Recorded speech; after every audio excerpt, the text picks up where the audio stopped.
y'all. Welcome back to Between a Hot Mess and a Therapist, your not so typical self-help podcast for high responsibility helpers who are tired of pretending they are fine. I'm your host, Shauna Lovin, a seasoned therapist, Texas LPC supervisor, 3-5 emotional projector, and a total tree-hugging auntie rebel who believes healing can be natural. Of course, with compassion and a little cussing. If you're watching on YouTube, listening in your car, hiding in the bathroom at work, or staring at your ceiling at 2 a.m., baby, I already know what kind of week you're having. So grab your favorite beverage, get comfy, and let's dive in. One day, I was sitting in my car with my engine already turned off, still in work clothes. I don't know, maybe they were yoga pants because y'all know I work from home. And I was staring at the bag of groceries on the passenger seat like it had just asked for too much of me. Not even fancy groceries, something like eggs, soup, a bruised avocado, and I was weirdly offended by that. And then I remembered holding my keys in my hand and feeling this ridiculous wave of dread about walking into my own house. Yes, my own house. Quiet, no emergency, no crisis, nobody yelling my name out. Mommy, mommy. Nobody needs a form, a callback, a treatment plan, or a soft voice, a hard decision, or even a rescue.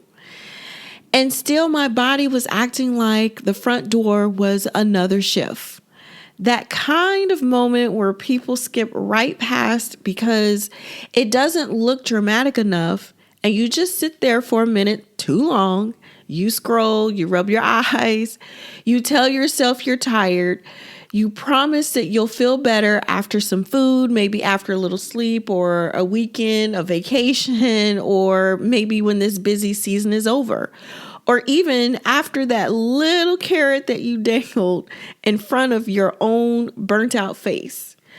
But I sat there and had this ugly thought that rose up, clear as day. I don't want to work a job anymore. I rent my life. I will say, that is not the same thing. Working a job means you exchange your labor for money. Renting your life means that your attention, your body, your face, your voice, your mood, your patience, your timing, your appetite, your basic humanness all start belonging to something outside of you before you even notice the transfer happened. It means the job is not just paying for your time. It's setting up camp in your nervous system. It's a way that you wake up already bracing for life. It's in the way that your stomach tightens on a Sunday afternoon because you get the Sunday scaries. It's in the way that you keep thinking about tasks while you're brushing your teeth or standing in line somewhere, reheating your leftovers, or pretending to listen to somebody you actually love. It's in the flatness, the irritability, the little death of delight. It's in how hard it becomes to locate yourself when nobody needs anything. It's that part that got me. It's not the exhaustion. It's not the resentment. It's through what absolutely was happening in the car with me in that moment. It was the realization that I had been incredibly skilled at being available and increasingly unfamiliar with being alive. A lot of us high responsibility helpers know this feeling all too well and never say it out loud because it sounds ungrateful or dramatic or lazy or like you're just one inspirational quote away from getting your shit together. We all know that shit ain't true, but that's not what this is. This is what happens when usefulness becomes your main identity and the world keeps rewarding you for disappearing into it. You get praised for being solid, dependable, capable, flexible, professional. You become the one who can carry a lot. You hold a lot. You absorb a lot, and you manage a whole fucking a lot. And because you can do that, everybody quietly starts to act as if you should. That's where this trap that we live in gets super slick. Because some of y'all are not even just overworking, you are over accessed, too reachable for too many people, to practice at overriding your own signals or just flat out ignoring them. Too trained to call that maturity, too accustomed to swallow your no before it even gets to your mouth. And when that goes on for way too long, the body starts responding like it's living on borrowed space. That's where the truth of sitting in the car came in for me as well. It wasn't just that I was tired. It was that my body did not trust that being off meant actually being fucking off. It did not believe the demand had ended just because the clock said so. It was still scanning, still humming, still halfway in this performance mode. That's why rest can feel weirdly unreachable for a lot of people in this space who carry a lot. Not because you're bad at relaxing, not because you need a better nighttime routine, a candle that smells like moral superiority eucalyptus. Your system has learned that your existence is contingent on responsiveness. So when nothing is being asked of you, instead of relief, you feel unstructured, exposed, and almost guilty about it. And nobody tells you that part when you go into this work in this space. Nobody tells you that you can build a whole adult identity about being needed and still end up lonely inside. Nobody tells you that competence can hide depletion so well that even you miss it. Nobody tells you that you can look functional, productive, kind, responsible, and even like a dead ass, but be nowhere in your own life.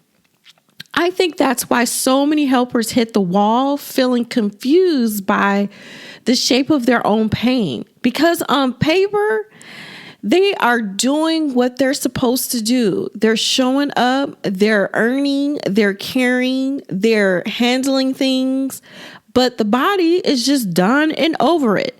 The body does not care how responsible your calendar looks in your days, feeling like a long hostage negotiation with your own needs. I'm just saying.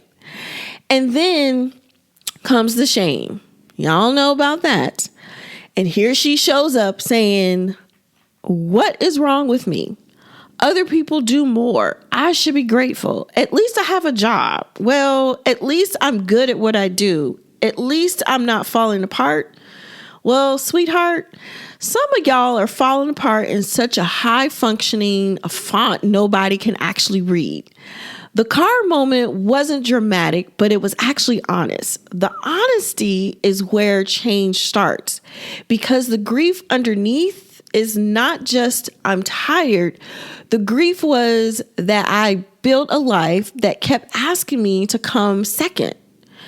Well, I have organized my days around output and adaptation so thoroughly that my own home feels like another place that I have to recover from being useful enough. That's a brutal thing to actually admit for some people, especially if you are the dependable one, and most of us that are helpers are. Especially if you are the person people admire for your strength. Especially if you are a whole self concept that has been stitched together around being the one who can handle it all. You know who I'm talking about. When you live like that long enough, your nervous system starts making compromises on your own behalf. You don't always get a dramatic breakdown. Sometimes it's a low grade irritation that won't just leave. Sometimes it's a 3 a.m. wake up with a fake to-do list. Sometimes you stop wanting anything because wanting feels like one more demand. Sometimes you feel strangely numb during moments that should feel really good. Sometimes you become allergic to small talk, eye contact, group texts, grocery stores, and somebody asking what's fucking for dinner. And one more damn decision that you need to make. Sometimes your body hits the brakes with fatigue because it has learned that collapse is the only way that you can actually pause. That is not a failure. This is all communication. Your body's not just being inconvenient. It's not betraying you. It's not ruining your momentum because it lacks character. It's just saying in its own very dialectical kind of way that it has availability. I cannot keep subsidizing my life that costs this much. And that's where I want to be very clear. This is bigger than people don't want to work anymore. The line gets thrown out like around, or I would say that line gets thrown out like some moral accusation anytime somebody starts questioning an arrangement. But what I see over and over is not laziness. It's people waking up to a cumulative violence of living in ways that their nervous system cannot sustain this inhabited way of living. It is when people recognize that being constantly depleted has been normalized so aggressively that they forget to call it a problem. It's when the people realize that paycheck that you've been getting does not automatically make an extractive setup healthy. No, you can love parts of your work and still know the way it lives inside is too expensive for you. You can be excellent at what you do and still be paying for it with your aliveness. You can be grateful and done with the terms. Those truths can sit in the same room. I think about it now a lot, and that I imagine me sitting in the car back then and, with keys in hand, groceries sweating in the bag, and feeling like walking 10 feet to my own front door requires a level of emotional labor I did not have. Because the lesson wasn't glamorous. It wasn't something cinematic awakening that we get where the clouds just part and I become this new woman at sundown. No, it was this smaller moment, way messier, more annoying to be honest about it. It was noticing of how often I was entering my own life already depleted from surviving it. And once you kind of see that, you can't unsee it. You start to notice how much your day is shaped by anticipating the demand. You start noticing the little things of your life is arranged around what actually restores you. You start noticing that your body tightens before meetings, before texts, before you sound your own notification ping. You start noticing that the fantasy isn't always quitting. Sometimes the fantasy is just having a day where nobody can get to you. You're not performing. You're not managing some kind of perception. You're not adjusting your tone so that everyone else stays comfortable. Just one clean day to belong to yourself. That's what you really want. That's not a fantasy. That's just something telling the truth. Not the whole truth, though, but it is an important one. It's telling you that your nervous system is starving for an unclaimed space, a space where your body does not have to audition for the right to exist. Space is where you are not earning to keep up with your emotional labor. Space is where your worth is not how much you can carry without making it ugly for other people. So here's the reframe that I want to offer. I want to offer you it gently because I know a lot of people hear anything about work and immediately turn into some personal failure story. You are not struggling because you are weak, lazy, unmotivated, or bad at balance.